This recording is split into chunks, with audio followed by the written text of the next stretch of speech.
Today's topic, we're going to look at a very specific area, which is everything about commas. So again, because of the nature of the license, I don't think you can actually speak here, but you can raise your hand and you can always put some questions into the Q&A function at the bottom of the screen or into the chat function.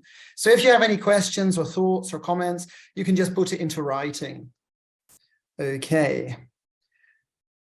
So again, the introduction, this is about the 36 rules of legal writing. If you want a copy of the slides, you can drop me a message and I'll send you the slides afterwards. It just gives you a little bit of background where this is actually coming from.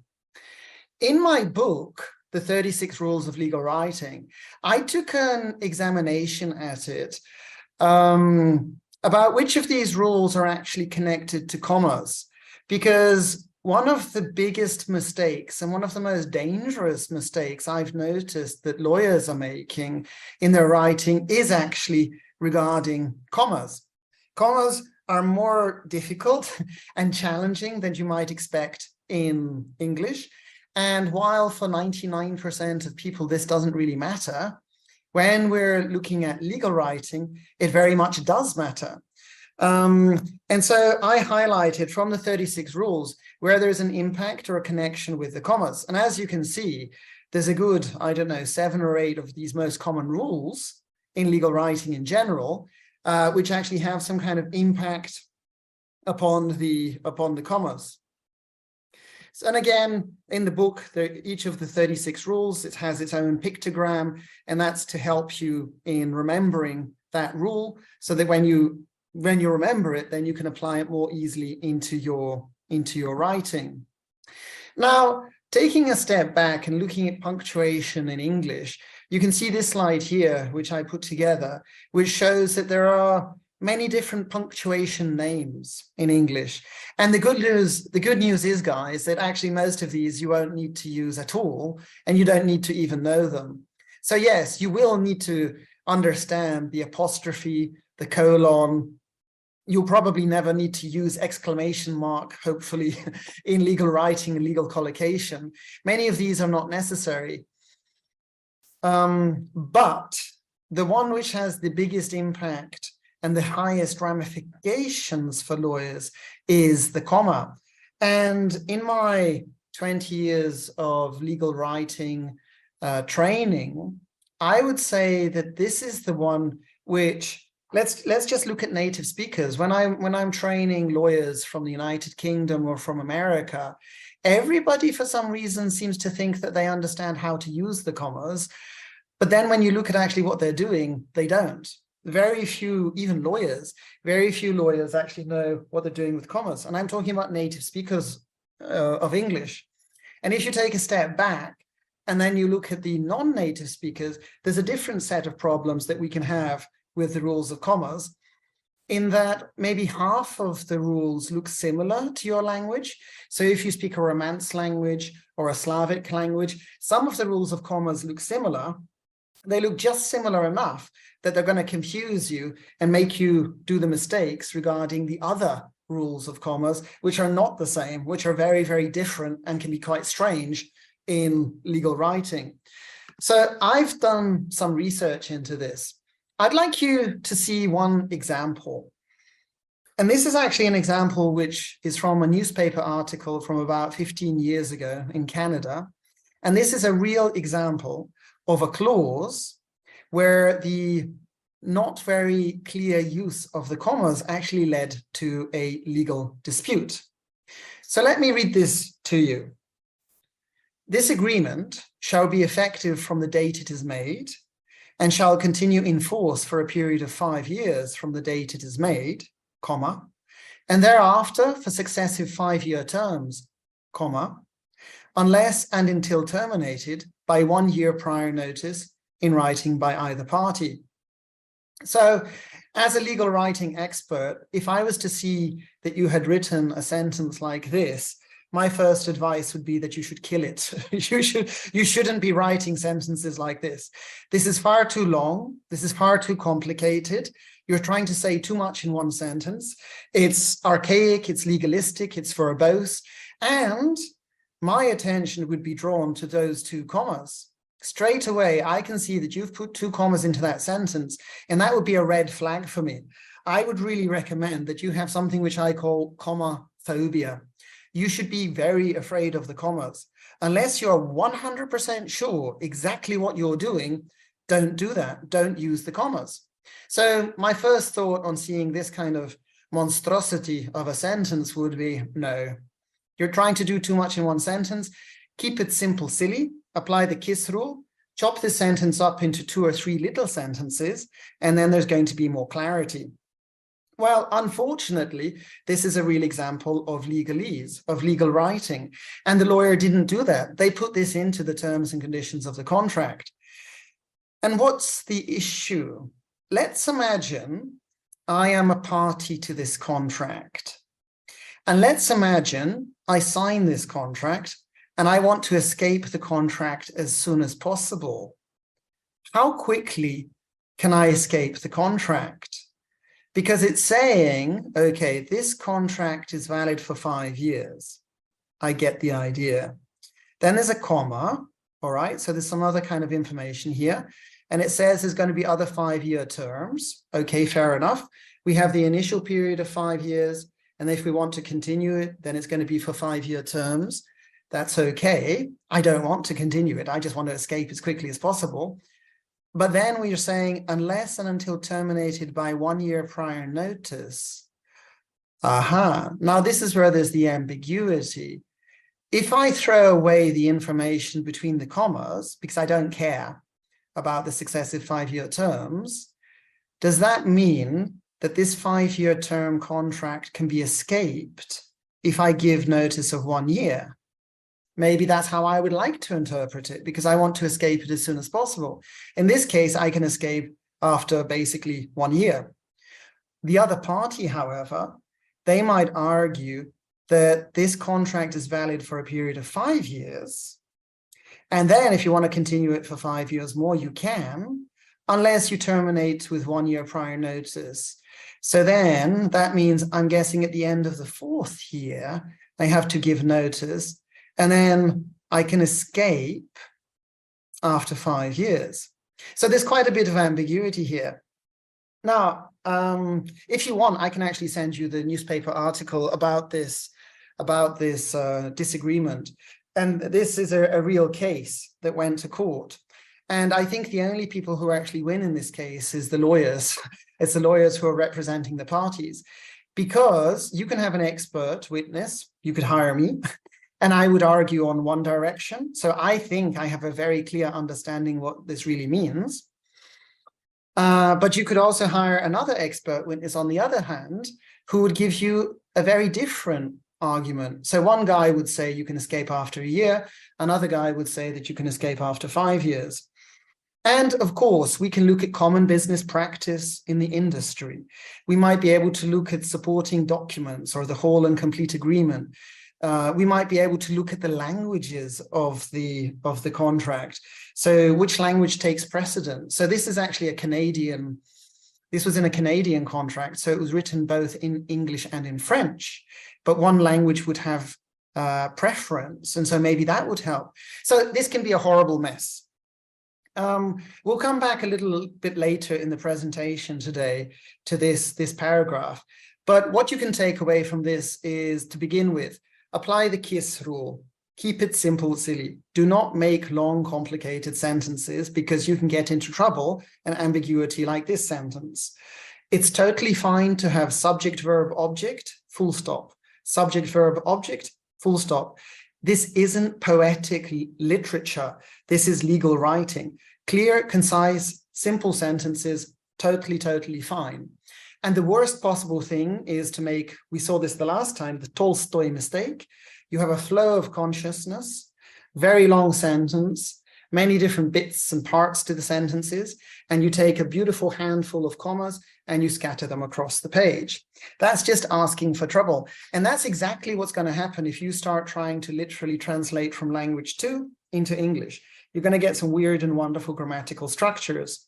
Even worse, there can be ambiguities in the language. There doesn't necessarily have to be one correct interpretation. So it's going to come down to whoever's paying most to the lawyers in that dispute, I suppose, in order to see who's going to be the winner. So don't do that. How can we avoid this kind of mistake? The good news is, guys, I can share with you research that I put together into the 14 rules of commas. In fact, there are some more. I've kept this simpler because some of the I could even do this as 2 different training topics. You have this one, the rules of commas, which is kind of basic, and then it gets more complicated to the end. So pay attention. Don't think this is going to be totally easy. And then there's at least another dozen rules, which are very much more sophisticated and complicated. And maybe I will do this. If you think I should do it, drop me an email.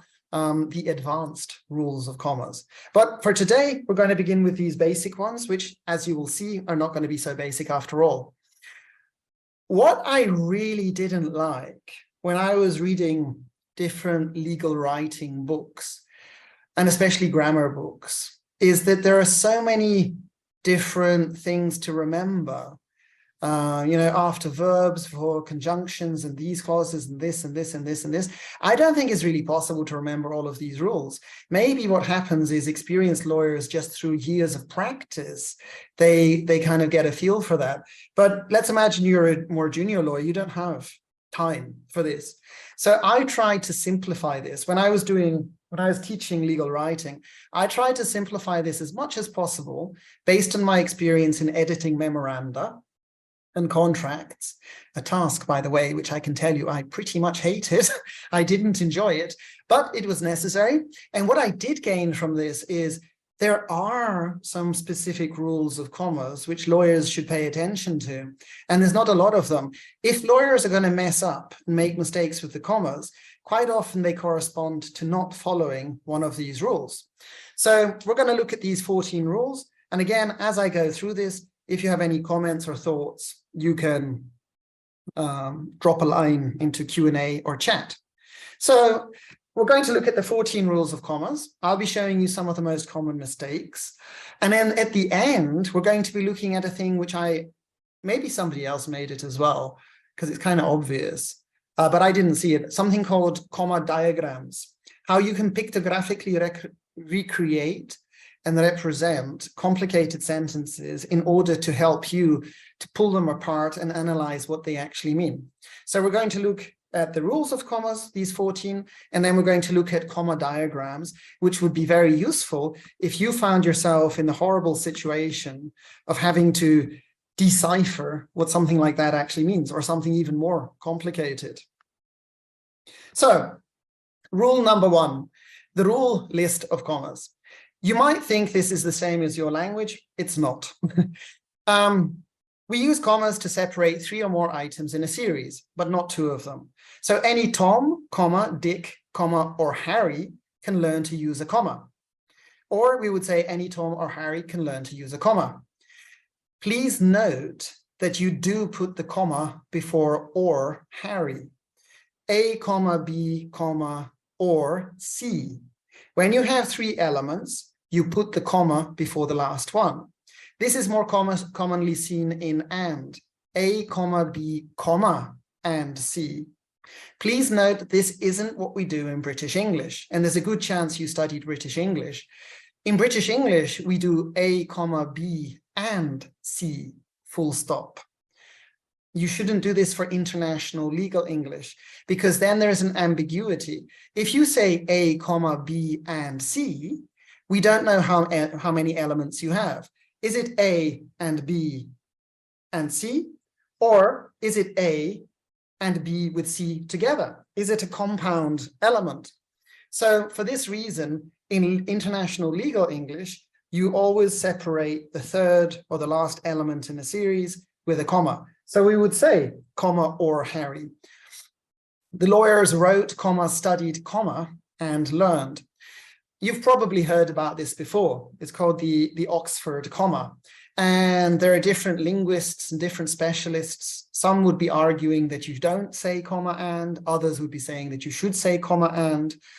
When I was teaching very young lawyers, I would call this the ice cream comma, that if you go and you have mint, chocolate, and strawberry ice cream, if you do not use the comma and, you don't know if you have a mix of chocolate, strawberry ice cream, or two different ice creams. So the rule here is very simple, comma and.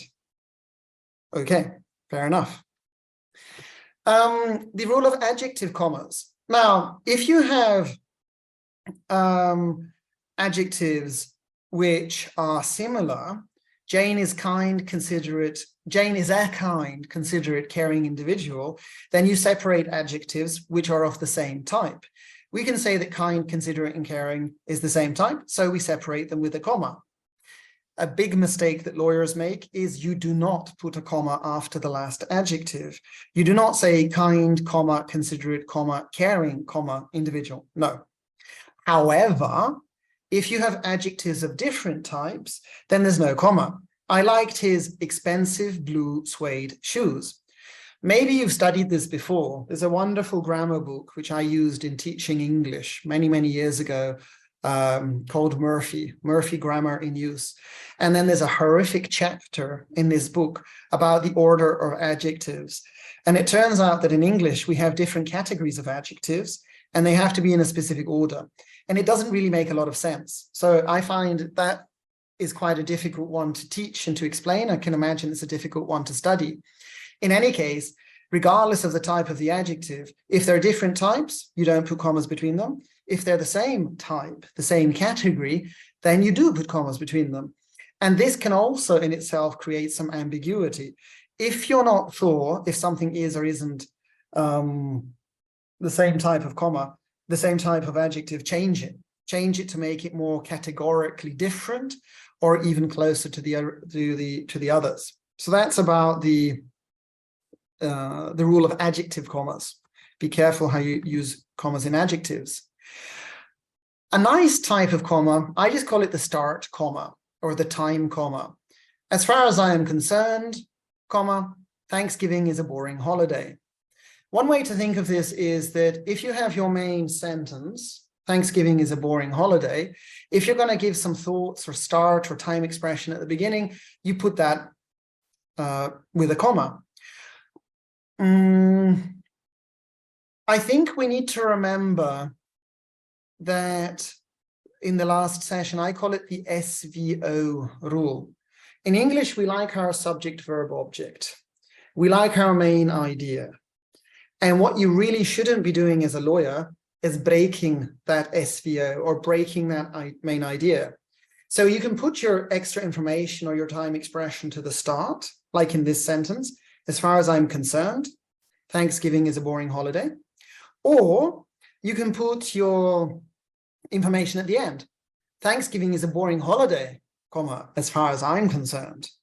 But what you don't want to start doing is messing around with the heart of the matter, or if it's an SVO. We should never be separating the subject and the verb. So Thanksgiving here is the subject and is the verb. You definitely don't want to be putting some kind of interjection between the subject and the verb. You keep the subject and the verb together. Thanksgiving, comma, as far as I am concerned, comma, is a boring holiday. That's an example of an interjection. Don't do it. Keep the heart of the sentence together. And if you're going to put time expressions or start expressions, put them before or end expressions afterwards.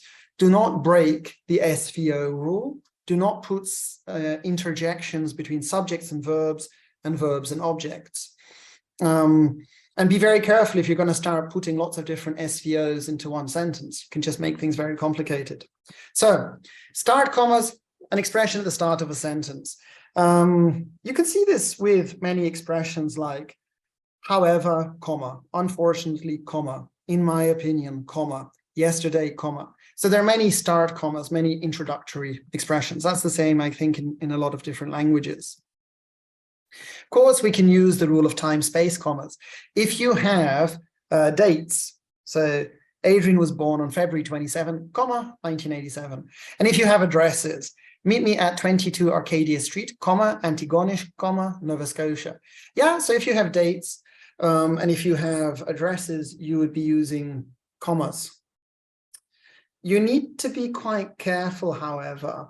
I wouldn't recommend using the numbers when you're coming to the dates, because we know that there's difference in the order of the day, in the month, and the year between British and American English. I think it would be safer just to keep to the format 27 February 1987. Maybe that's because I'm British. An American might disagree. They would say February 27, 1987. I think the rule of time-space commas, that's kind of straightforward. That shouldn't be too difficult. However, we have another type of comma, which is called the rule of appositive commas. When I was researching this, I had to Google, what does that even mean? What is an appositive? An appositive is basically when you're using a noun or a phrase to rename, to reclassify something that you've already said. Mick Jagger, the leading singer of the Rolling Stones, is quite rich. This expression, the leading singer of the Rolling Stones, it's an appositive of Mick Jagger. And maybe a simpler example would be, my brother, Richard, is a lawyer, full stop. So an appositive means you're just basically requalifying and restating what you have already said. This looks similar to an interjection. This looks similar to an extra information clause. But if you're basically repeating what has been said before, redefining it, that's an appositive comma. You put the information between two commas is extra information. And this is going to become quite an important rule when we go further. Information between two commas, you can throw it away, it's extra. And if it's at the end of a sentence, you have your full sentence, that information at the end, you can throw it away. Now, this is where it begins to get a little bit more tricky. We have restrictive and non-restrictive clauses. And we also have the rule of interjection commas. An interjection is basically when you interrupt yourself. And in legal writing, this is a very common mistake. Look at the example at the bottom there. The contract, written over the weekend, was written, quite badly, by the paralegal. Terrible. Do not write like that. What is the key sentence here? The contract was written by the paralegal.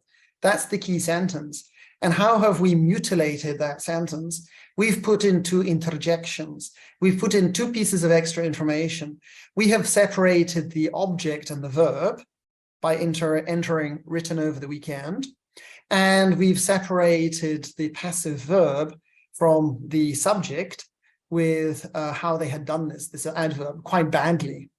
This is really, really bad. You mustn't do that. In this sentence, I would pull out written over the weekend as a time expression. I'd put that at the very start or the very end of the sentence. And quite badly, I wouldn't put that as an interjection. And then as we know from before, you shouldn't be using passive voice in legal writing anyway, unless you can justify it by the UOU rule. So if you don't know what is the UOU rule, you can see that in the 36 rules of writing, the live stream from 2 weeks ago. So I would say the paralegal wrote the contract quite badly, over the weekend. Or over the weekend, the paralegal wrote the contract quite badly. So you could restructure that. You mustn't have interjections in your legal writing, and you shouldn't be using passive voice. And you can simplify it, putting it into active voice and rearranging the information so that it's not being there in commas. Again, not breaking the SVO rule. You shouldn't be separating the subjects and the verbs and the verbs and the objects. If you go up a little bit, we can use commas to separate non-restrictive phrases or clauses. So this is relatively easy. It gets harder. The wallet, which was full of money, was found on the street. Okay, we have the subject as the wallet, and we have the verb that it was found. And again, we don't really like the passive voice. And in this case, we are separating the subject and the verb, which we shouldn't do. But what we have here is a non-defining relative clause. We have a clause which was full of money, which is giving us some extra information. So any kind of interjection or extra information you can put between the commas. So the main idea in this sentence is the wallet was found on the street, and it's extra information that it was full of money. It's not important that it was full of money. The main idea is the wallet was found on the street. Because when we go further, if you take away the commas, then we begin to get a different type of meaning. If you say people sitting in the rear could not hear, we do not have commas here. We do not say people, comma, sitting in the rear could not hear. If we say people, comma, sitting in the rear could not hear, that means if there were the commas here, people could not hear. Nobody could hear anything. If sitting in the rear was between two commas. Sitting in the rear isn't between two commas here. This is it's restrictive. This is key information. People sitting in the rear could not hear. It means the other people sitting in the front could hear. So let's come back to the previous example. If I say the wallet, comma, which was full of money, comma, was found on the street, I know that we have one wallet and it was found on the street. That's the key idea. It's not important about the money. However, if I say the wallet which was full of money was found on the street, if we had no commas here, it quite significantly changes the meaning. I'm saying the wallet which was full of money, that's the key idea. That is the wallet that was found on the street. It means the other wallet or wallets which were empty were found somewhere else. So this is a kind of game that I play with the lawyers with these kind of examples. There isn't a subtle nuance or difference between comma, which was full of money, comma, or which was full of money. The meaning is categorically different. This can get a little bit confusing. So how can you remember this? I think the easiest one is when you have information between a comma, between the commas, throw it away and you've got the main idea. What you really need to be careful of is when you have these words, they're called relative pronouns. Who, which, where, when they have no comma before them, it means they're defining, they're restrictive, they're specifying. So if I say the wallet, comma, which, there's only one wallet. If I say the wallet which, there are several wallets, or at least two of them, and I'm specifying one of them. So this isn't obvious, not always obvious. I think we developed this idea further. So let's look at these examples. We could say the judge which heard our case was deaf. We could say the judge, comma, which heard our case, comma, was deaf. Or we could say the judge that heard our case was deaf. And in all of these, you could replace which or that with who. The difference here, and Google Translate won't help you, is that who means we're referring to them as a person, perhaps in their personal capacity as a human being, or a man or a woman. Which or that is referring to them in their work capacity in terms of their function or what they're doing. So you can use either who or which or that, but there's a nuance in the meaning there. However, again, Google Translate won't help you. What is the difference between which and that? There is a big difference. In these two, sorry, someone's emailing me. In these two sentences, at the top, the judge which heard our case was deaf. The judge, comma, which heard our case, comma, was deaf. There's the difference. We've seen this before. The second one is easier to understand. The judge was deaf. There's one judge and he was deaf, and that's it. It's extra information about hearing the case. In the first sentence, the judge which heard our case means we have several judges. And it was exactly that judge, the one hearing our case, who was deaf. So the other judges could hear. So the difference between the first and the second sentence is the first sentence, the judge which means at least we have two or more judges. The judge, comma, which we have one judge. So far, so good. Then what on earth does this mean? The judge that heard our case. How would this be different? Well, to be honest, there is no difference between the first and the third sentence. The judge which heard our case was deaf. The judge that heard our case was deaf. In this case, the judge that heard our case was deaf still means we have two or more judges. These are synonymous. So why on earth would we have the word that? Well, in spoken English, there is no difference between the first and the second sentence. They do not sound different. The judge which heard our case was deaf. The judge which heard our case was deaf.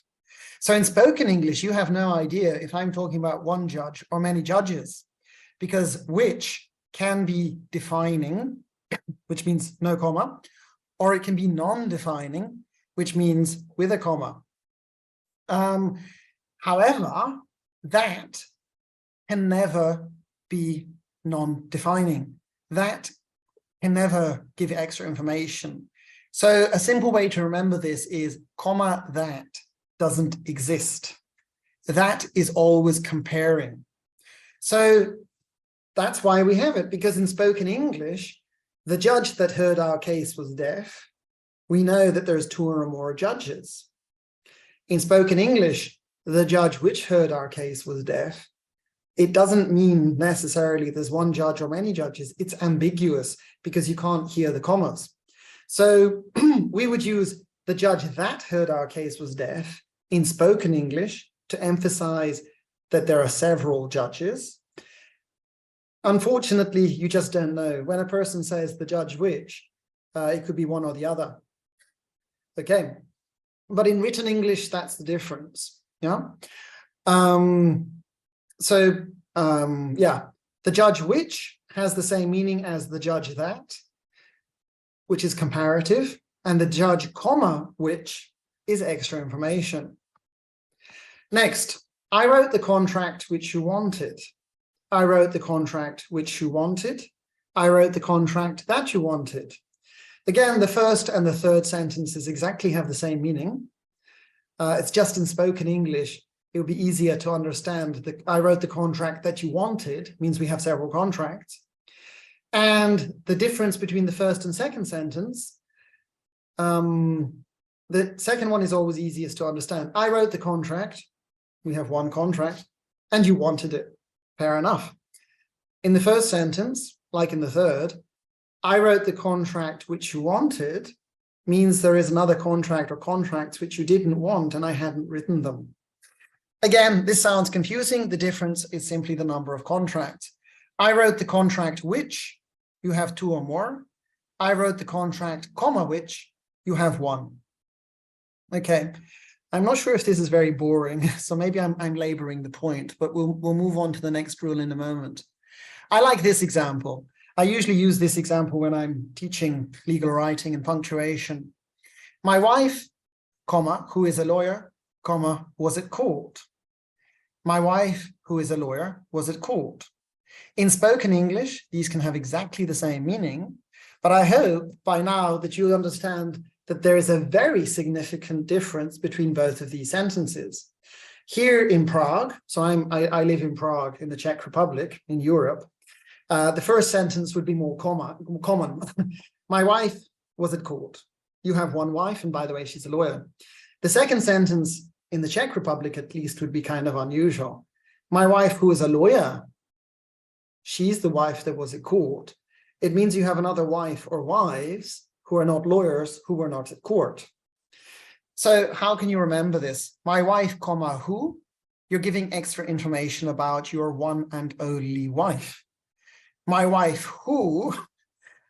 This means you're coming from a culture which has polygamy, quite simply.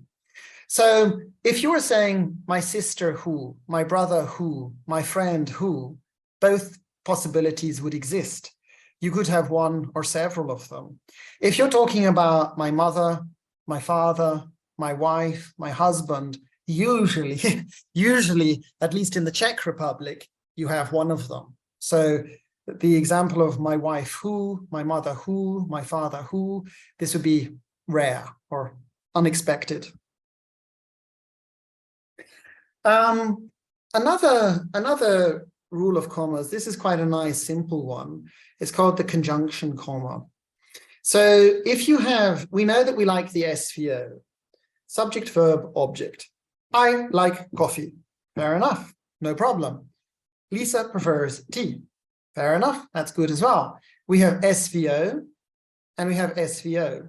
We know that we can't just put them together. That's comma splice. We're going to look at that a little bit later.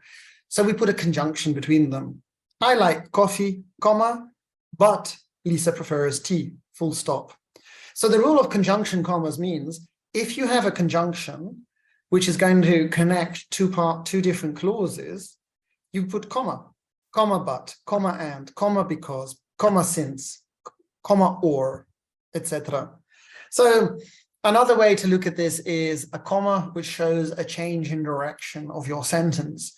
I like coffee, that's one thing which we're liking, and but, now we're going to go in a different direction, Lisa prefers tea. So comma, conjunction, that's kind of straightforward.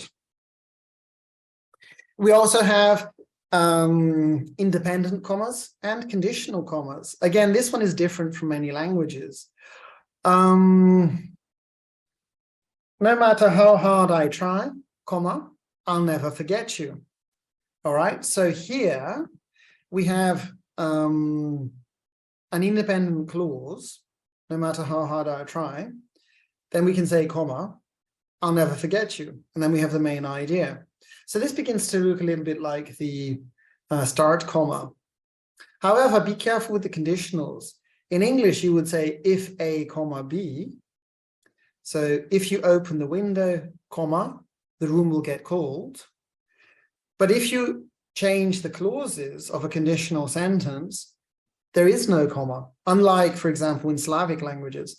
So you would say B if A. So B, comma, if A is a mistake. Is there a difference in the meaning of inverted conditional sentences? No. If A, comma B has the same meaning as B if A. There might be a difference in terms of emphasis, but grammatically it's basically the same kind of thing. Again, I think this is a little bit of a repetition. One way to look at the start comma, I call it the TSVO T comma.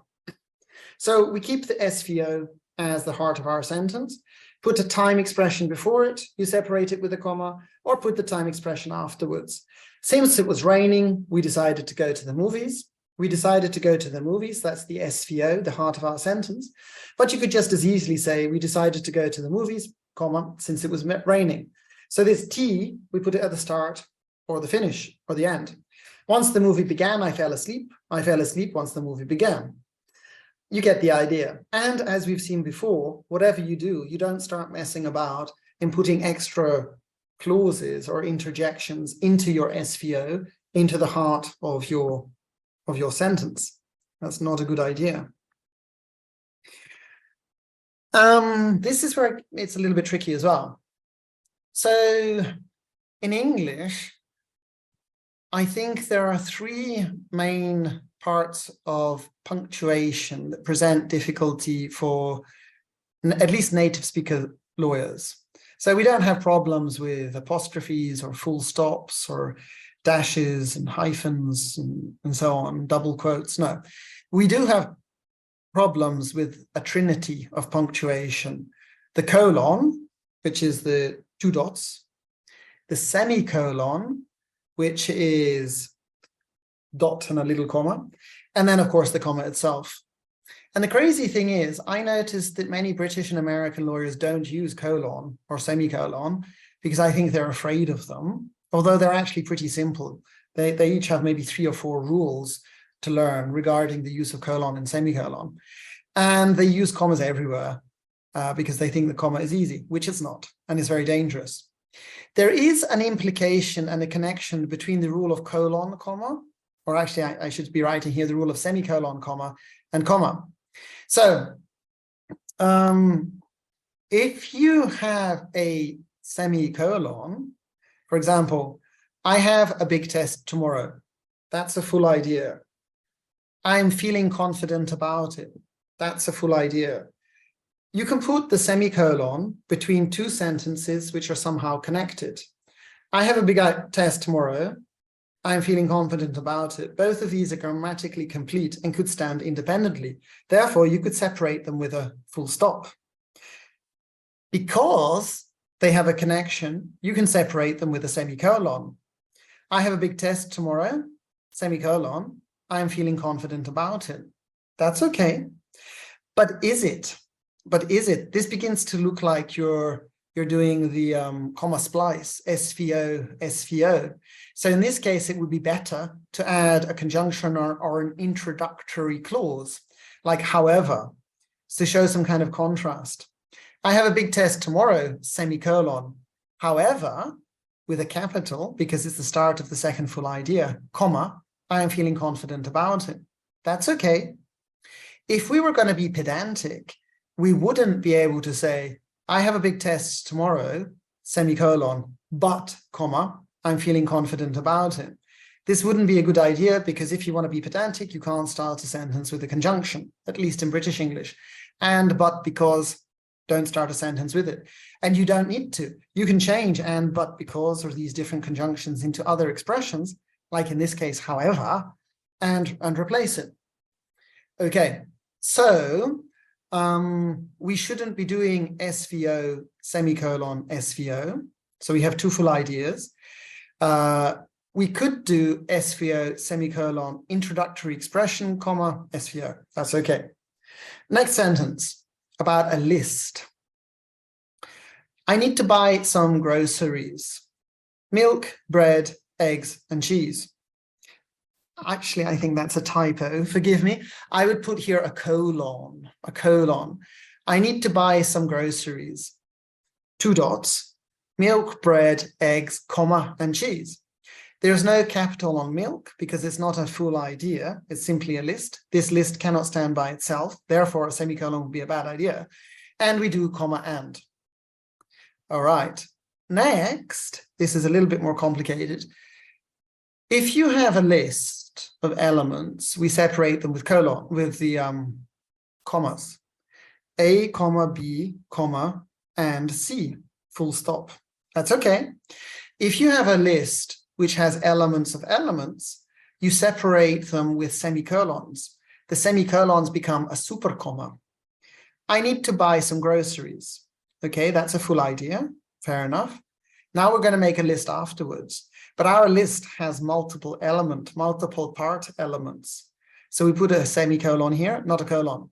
Milk, comma, which I use for cereal and coffee. So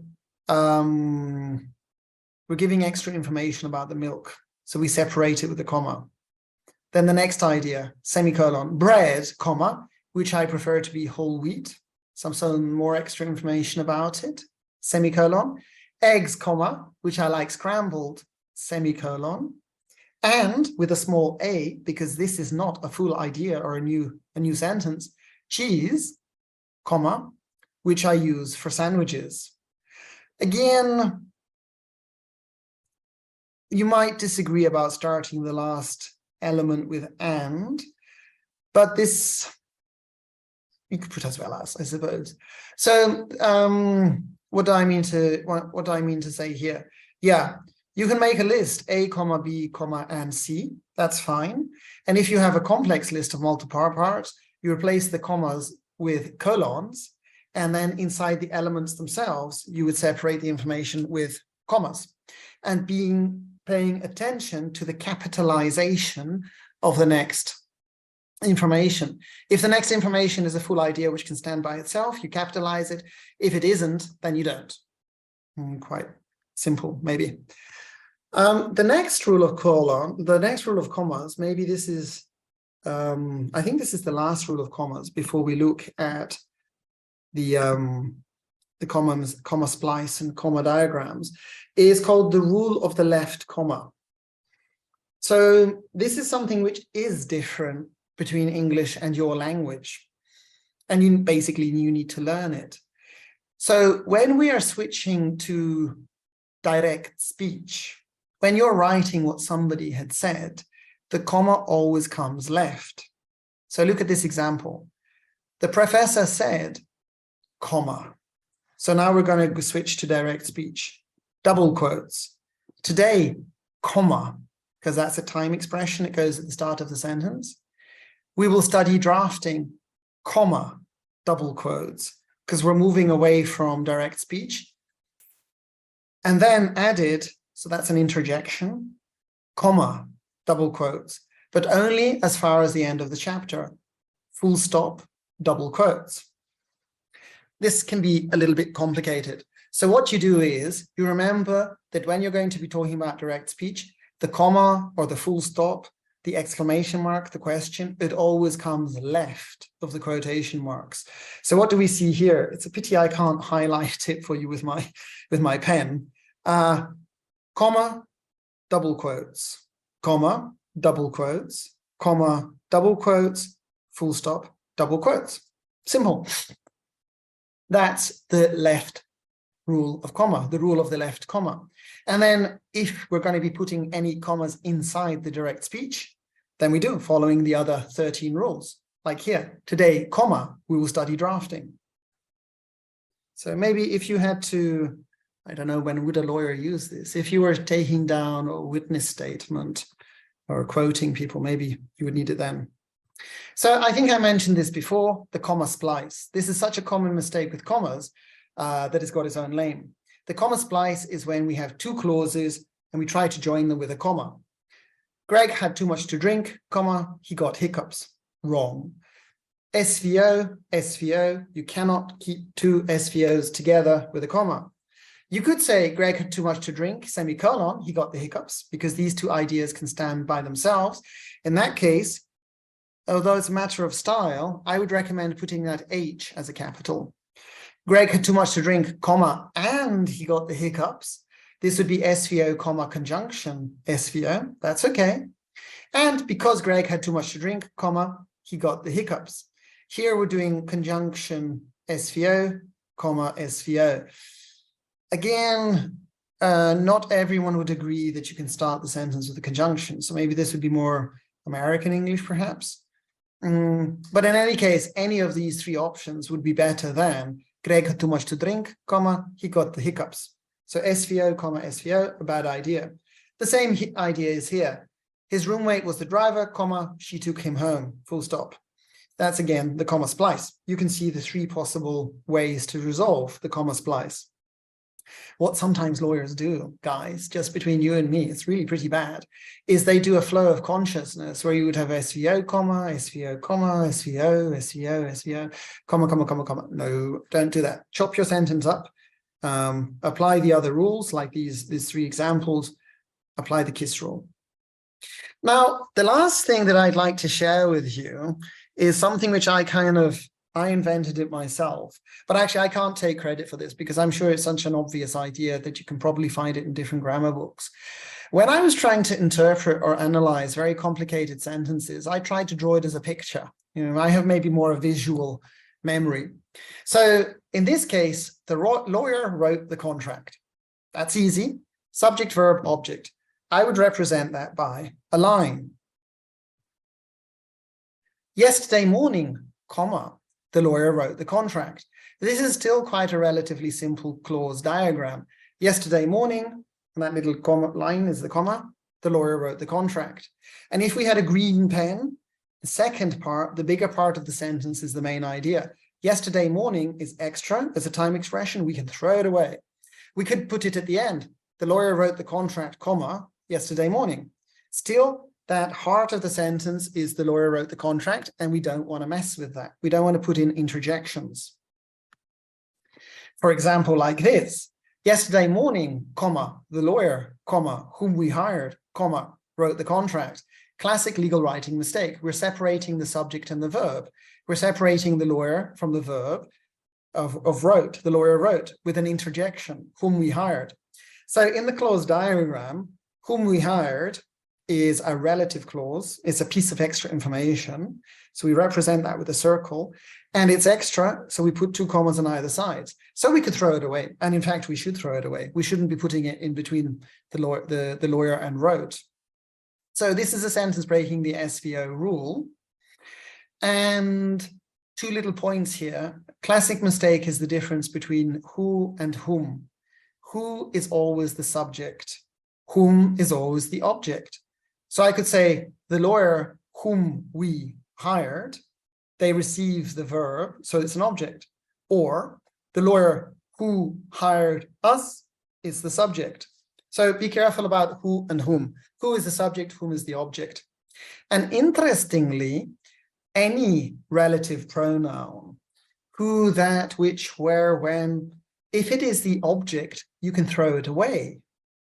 You could say, yesterday morning, the lawyer we hired wrote the contract. Now, this could get complicated because if we say yesterday morning, comma, the lawyer, comma, we hired, comma, wrote the contract. We hired is an unnecessary interjection. It's extra information, and it means you have 1 lawyer. If you say yesterday morning, the lawyer we hired wrote the contract, that shows an invisible object relative pronoun. You're saying yesterday morning, comma, the lawyer whom we hired wrote the contract. That means there is more than 1 lawyer. But don't do that. Don't break the SVO rule.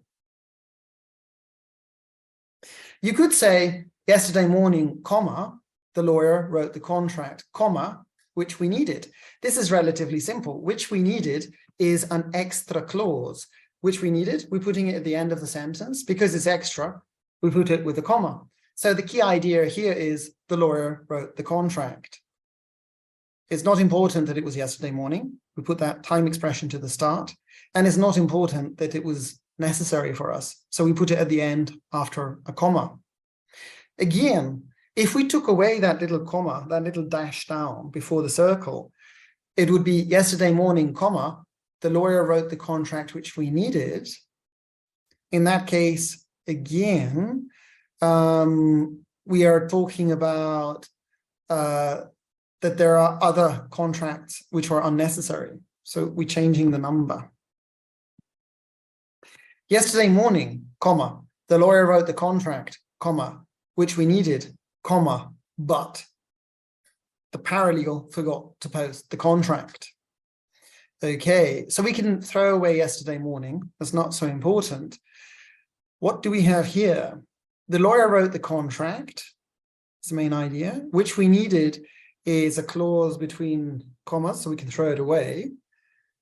And even if we threw it away, we would still have comma but, because we know the rule of comma conjunction. So the idea would be the lawyer wrote the contract, comma, but the paralegal forgot to post the contract. So yeah, it means there's 1 contract that got written and somebody forgot to be posting it. Now you might say, but that's kind of weird, isn't it? Isn't that an unnecessary repetition? The lawyer wrote the contract, which we needed, but the paralegal forgot to post. Couldn't we just say it? No. Be careful of the ambiguous it mistake. If we're talking about an object, you should refer to that object by its name. It's not a good idea to start making things complicated with appositives or other definitions. I'll give you an example. The plaintiff sued the defendant, full stop. He was angry. This is ambiguous he. We don't know who was angry. Is he the plaintiff or is he the defendant? So if you start replacing subjects or objects with pronouns, it or he or they, it can become ambiguous about what you're referring to. So this would be a difference between legal writing and general writing, you do repeat the same subject or the same verb.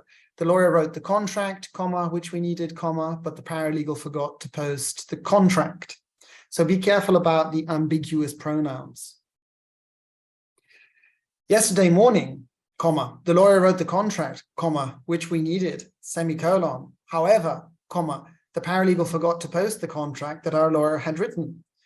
Now, you can begin to see that if you try to dissect that sentence just by memory, by reading, it's going to get complicated. So you can create this kind of clause diagram. And when I was doing this to interpret complicated sentences, I would have my colors and my color for the main key idea. So here we actually have two sentences. We're saying the lawyer wrote the contract. That's the main idea, because we see that the semicolon is separating two different ideas. And the next idea, the paralegal forgot to post the contract that our lawyer had written. So what does this mean? The lawyer wrote the contract. That's okay. It's just extra information that we needed it. The main important thing is the lawyer wrote the contract. And then we're continuing. The paralegal forgot to post the contract that our lawyer had written. So exactly that single contract from the first sentence that the lawyer had written, the paralegal forgot to post, but it means he or she posted the other contract. Yeah. Okay. So this can get a little bit complicated. We can notice here the contract that. We remember, comma, that doesn't exist. So if you see the contract that, it means that there are other contracts. We also remember semicolon, and that after a semicolon, you shouldn't have a conjunction. So we replace but with however, and then we have a comma, however, comma. Okay, let's look further. And we've gone a little bit over time, but I'll finish in a few minutes. This is an example of what you don't want to do. And this is the example of some of the kind of horrific sentences that I had to understand. In today's day and age, comma, the greatest efforts must be taken, comma, with due care and delicacy, comma, when negotiating matters of the utmost importance or consequence, comma, which undoubtedly carries some reputational damage, comma, so that the best possible outcomes, comma, without delay or hindrance, comma, can be reached for the benefit of all parties that sought justice to be served. Ugh, horrible, very difficult to understand, doesn't matter what the language is.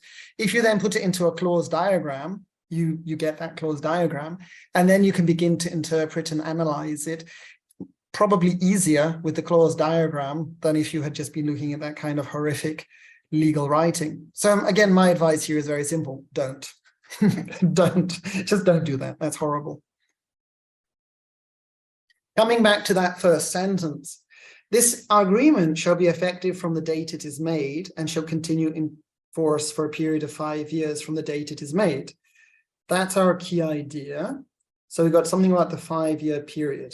I got the idea. Now some extra information. And thereafter for successive 5-year terms, comma. So that part, and thereafter for successive 5-year terms, is between the two commas, you throw it away.